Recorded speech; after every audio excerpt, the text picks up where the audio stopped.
তো নমস্কার বন্ধুরা, বাংলার পাঠশালায় আপনাদের স্বাগত। আজ আমরা পড়তে চলেছি অধ্যায় 2, যার নাম সমাজ সংস্কার আন্দোলন।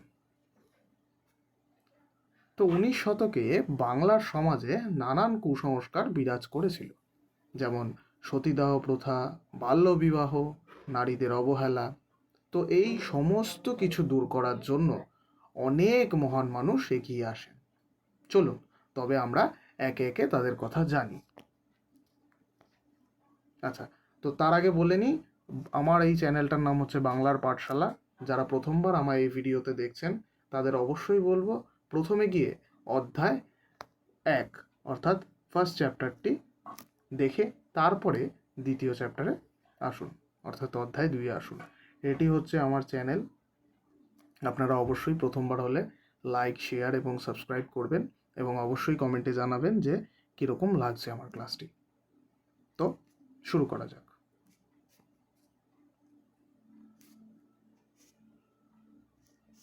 তো প্রথমেই আমরা দেখছি যে সমাজ সংস্কার আন্দোলনটি কি।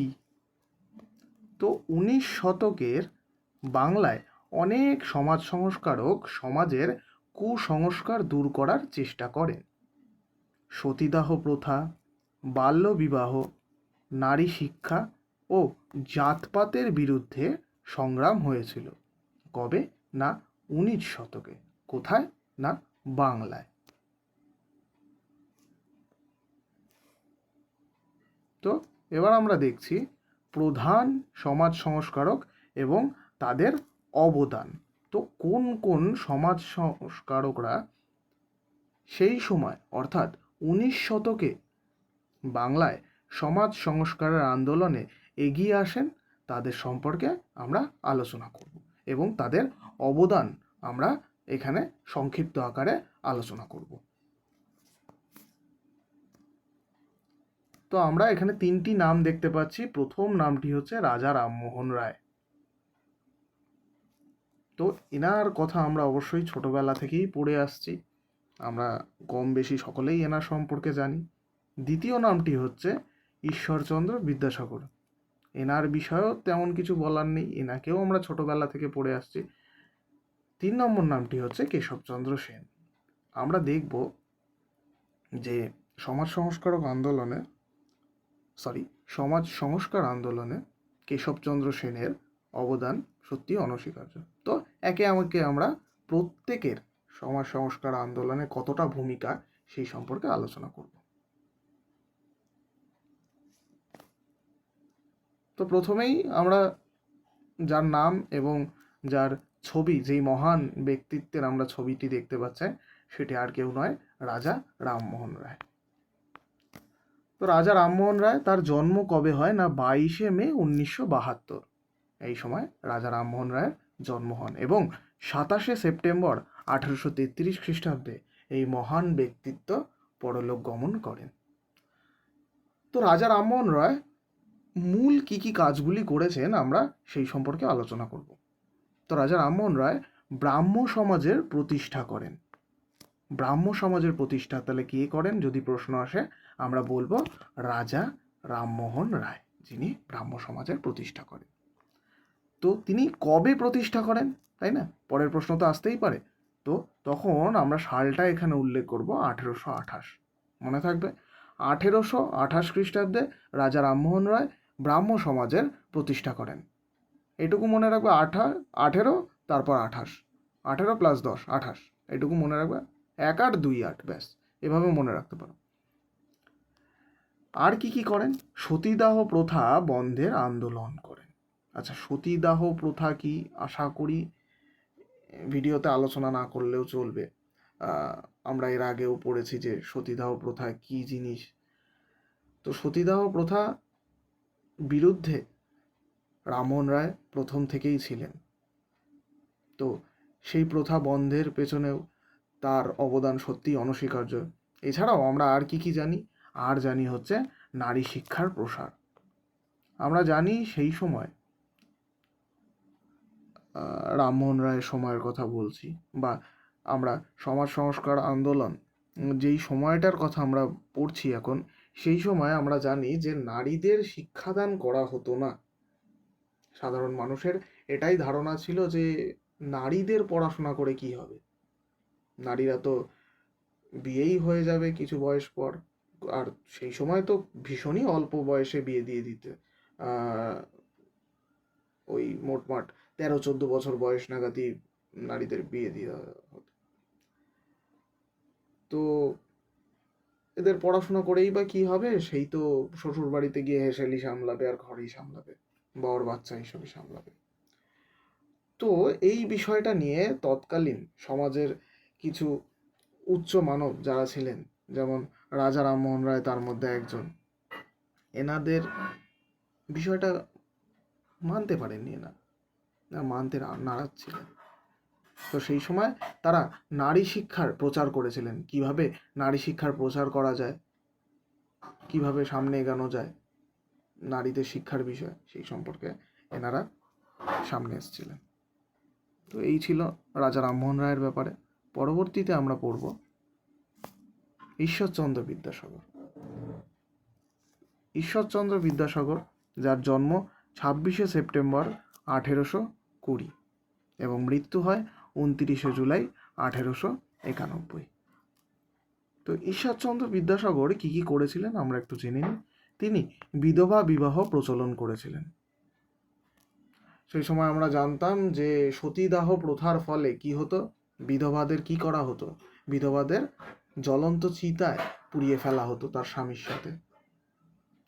প্রথমত তো সেই স্বামীদের বয়স হতো 60-70 বছর, আর সেই সময় নারীদের মানে যাদের সাথে বিবাহ দেওয়া হতো তাদের বয়স থাকতো ওই 13-14 বছর বয়স। তো ওই বয়সে আর কত বছরই বা বাঁচবেন একটা মানুষ, খুব জোর মানলাম 5 থেকে 10 বছর। তো তখন সেই নারীটারই বা বয়স কত হতো, খুব সম্ভবত 20-22 বছর। তো একটা 20 বছর বা 22 বছরের মেয়েকে যদি জ্বলন্ত চিতায় পুড়িয়ে মারা হয়, সেটা সত্যি খুবই যন্ত্রণাদায়ক।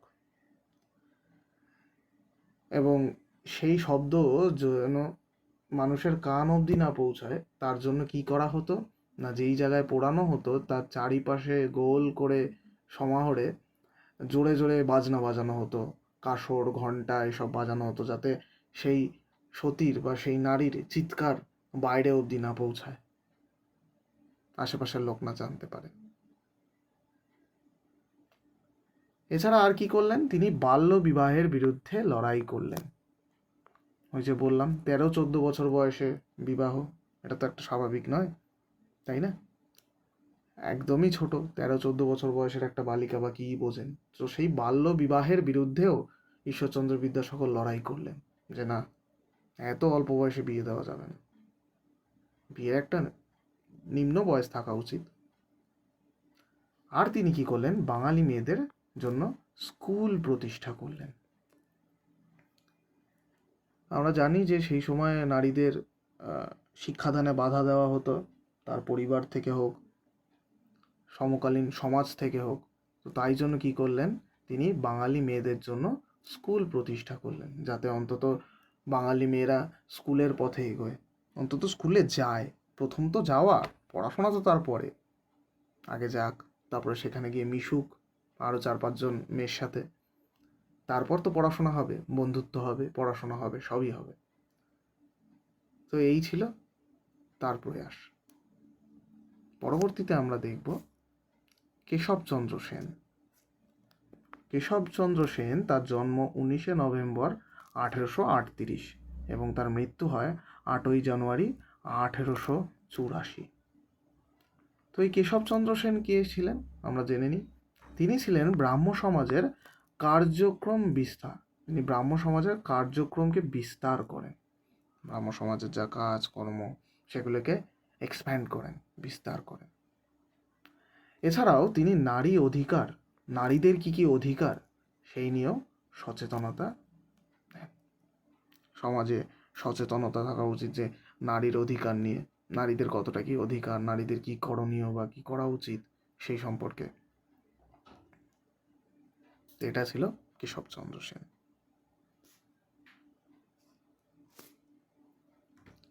সমাজ সংস্কার আন্দোলনের কিছু।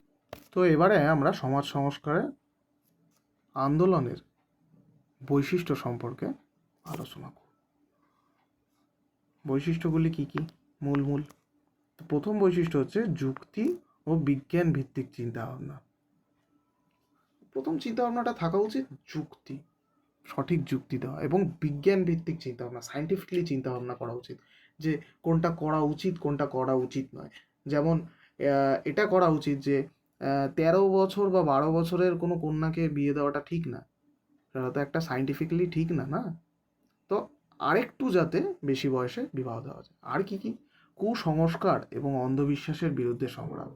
কুসংস্কার কি কি বা অন্ধবিশ্বাসও কি কি, তার মধ্যে কি কি পড়ছে? সতীদাহ প্রথা, যে একটা ধারণা যে স্বামী যখন মারা যাচ্ছে তো তার সাথে তার স্ত্রীকেও চিতায় তুলে দেওয়া হোক। কেন কেন এটা করা হবে, তাই না? সেই সতী বা তার সেই স্ত্রীরা তো বাঁচার অধিকার আছে ততটাই, যতটা না তার স্বামীর ছিল। তো কেন তার সাথেই তাও আবার জ্বলন্ত অবস্থায় তুলে দেওয়া হবে চিতায়? এগুলো ঠিক নয়।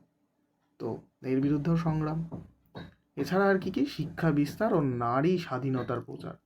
শিক্ষা বিস্তার করা নারীদের, নারীরা যাতে শিক্ষা গ্রহণ করতে পারে সেদিকে লক্ষ্য, এবং নারী স্বাধীনতার প্রচার, নারীরা যাতে তাদের স্বাধীনতা পায়। নারীরা তো তখন পরাধীন পুরুষ সমাজের কাছে। এই সব বিষয় আলোচনা। তো এই ছিল আমাদের আজকের চ্যাপ্টারটুকু। এবার আমরা প্রতি চ্যাপ্টারের মতন 2-3টে ছোটোখাটো প্রশ্ন নিয়ে আলোচনা করব। কি কি? প্রথম প্রশ্ন হচ্ছে সমাজ সংস্কারক আন্দোলন কি? তা বলা হয়েছে যে সমাজের কুসংস্কার দূর করে শিক্ষার প্রচার, সমাজের যে কুসংস্কার সেগুলো দূর করে কি করা হচ্ছে? শিক্ষার প্রচার এবং নারী স্বাধীনতা প্রতিষ্ঠার জন্য যে আন্দোলন হয়েছিল তাকেই সমাজ সংস্কার আন্দোলন বলা হয়। তা বোঝা গেল সমাজ সংস্কার আন্দোলন কি। তো আমরা পরবর্তী প্রশ্নে চলে যাচ্ছি। বলেছে যে রামমোহন রায়ের অবদান কি ছিল? কি কি অবদান ছিল? ব্রাহ্ম সমাজ প্রতিষ্ঠা করেন তিনি, সতীদাহ প্রথা বন্ধ করেন তিনি, নারী শিক্ষার প্রসার ঘটান বা প্রচার করেন তিনি। নেক্সট কোশ্চেন, বিদ্যাসাগরের অবদান কি কি ছিল? ছিল বিধবা বিবাহ চালু, বাল্য বিবাহ রোধ এবং নারী শিক্ষার প্রসার। তো বিদ্যাসাগরেরও নারী শিক্ষার প্রসার ছিল। তো রামমোহন রায়ের অবদান ছিল নারী শিক্ষার প্রচার করা। বোঝা গেল? এবং বিদ্যাসাগর হচ্ছে সেই প্রচারে এটা আরও প্রসার করেন, এক্সপ্যান্ড করেন। এছাড়াও আর কি করেন? বাল্য বিবাহ রোধ করেন। এছাড়াও বিধবা বিবাহ চালু করেন, যাতে ওই কোনো বিধবা মহিলার যাতে তার স্বামীর সাথে চিতায় না উঠে যেতে হয়, তার পরিবর্তে যাতে বিধবা বিবাহ করে সেই মহিলারও তো আর একটা নতুন জীবন হওয়া উচিত, নাহলে তারই বা ভবিষ্যৎ চলবে কিভাবে? তাই জন্য বিধবা বিবাহ এবং বাল্য বিবাহ, এই যে ছোট বয়সে বিবাহ দিয়ে দেওয়া, এগুলো তো ঠিক নয়। তাই জন্য ছোট বয়সে যাতে অন্তত বিবাহ করা যাক, অন্তত সেই সময় যাতে তাদের পড়াশোনা শেখানো হয়, ওই সময়টা যাতে তারা পড়াশোনার কাজে লাগাতে পারে সেদিকে নজর রাখা উচিত। এবং নারী শিক্ষার প্রসার, যেটা আলোচনা করলাম। তো এই ছিল আজকে আমাদের ক্লাস, আমাদের অধ্যায় 2 আমরা এখানেই শেষ করছি। So thank you everyone. আশা করি সকলের ক্লাসটি খুব ভালো লেগেছে। Thank you. এবং আমার যেটা একটা HW দেওয়া থাকবে, যেটি আমি চাই আপনারা পুরো ভিডিওটি দেখার পর কমেন্ট করবেন, সেটি হচ্ছে নারী শিক্ষার প্রসারে কেশবচন্দ্র সেনের অবদান সংক্ষিপ্ত আলোচনা করো। তোমরা ভিডিওটা দেখার পর যা বুঝলে, এবং এই ভিডিওটা দেখলেই শুধু হবে না, সাথে তোমরা তোমাদের অবশ্যই টেক্সট বই ফলো করবে।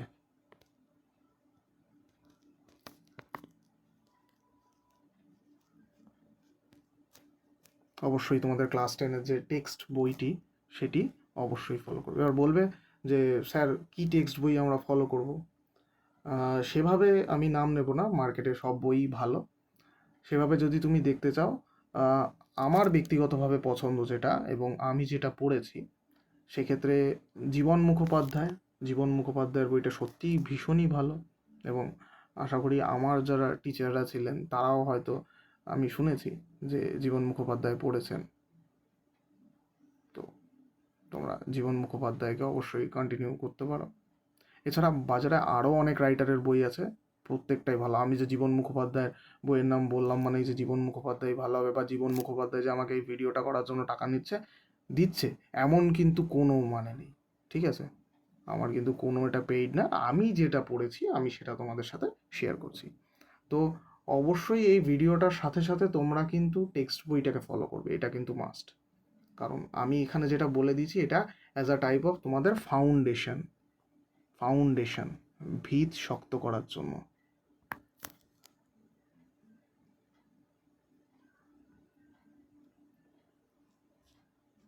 এরপরে তোমাদের কর্তব্য হচ্ছে তোমরা টেক্সট বইটাকে পড়বে, এবং এই ভিডিওটা দেখার পর যখন টেক্সট বইটা পড়বে তখন তোমাদের বিষয়টা আরও জলের মতন হয়ে যাবে, তোমাদের বুঝতে আরও সুবিধা হবে। তো আশা করি আর কারোর কোনো ডাউট নেই। আর হ্যাঁ, হোমওয়ার্কটা যেটা বললাম যে কি বলে অবদান আর কি, মানে কেশবচন্দ্র সেনের যে অবদান সেটা আমাকে কমেন্টে জানাবে, এবং ক্লাসটা কেমন লাগলো তোমাদের অবশ্যই জানিও।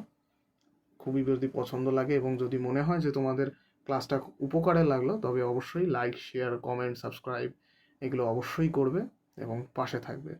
এবং তোমাদের এই সাপোর্টের জন্য, এই সাপোর্ট যদি আরও তোমরা বেশি করে দাও, বেশি করে ভালোবাসা দাও, তাহলে আমি এই সিরিজটাকে আরও অনেক দূর, আমার ইচ্ছা আছে আরও অনেক কিছু করার এর পেছনে। তো ঠিক আছে, সমস্তটাই সময় সাপেক্ষ। Thank you so much. আজকের ক্লাসটা এই অবধি থাকলো।